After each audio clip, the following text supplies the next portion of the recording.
Capfact, you don't have to be a hero for Hydra to hate you. Something I've seen a lot of people wonder is during the Winter Soldier, when Cap, Natasha, and Sam are questioning Agent Sitwell about Project Insight.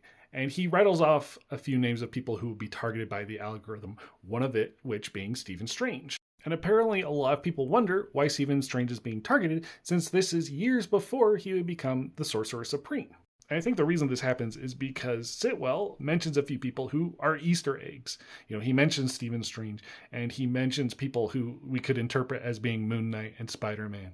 And so people kind of assume that all of the people getting targeted by Project Insight are superheroes, but that's not the case. When we're in that final fight on the helicarrier, we can see that the helicators are targeting up to 700,000 people, and that's not even everybody in the world they're targeting, that's just this specific area.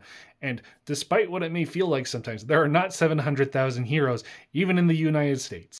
Instead, Hydra is targeting people who could oppose them in any way. Stephen Strange might not have been a sorcerer at that time, but he was a very smart person, was relatively famous, and had a lot of influence over people, and notoriously doesn't seem to like authority. Regimes like Hydra are going to want to get rid of people who would fight back against them, and they would do this by targeting anyone who has, enough of a moral backbone to stand up to them.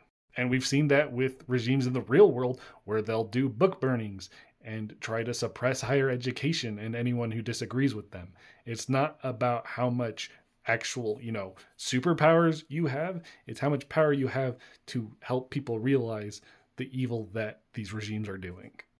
September 26th, I'm going to be presenting at FanX in Salt Lake City with Matthew Glover and Jason Olsen. We're going to be talking about Cap's greatest writers. So if you're in the area, come check us out.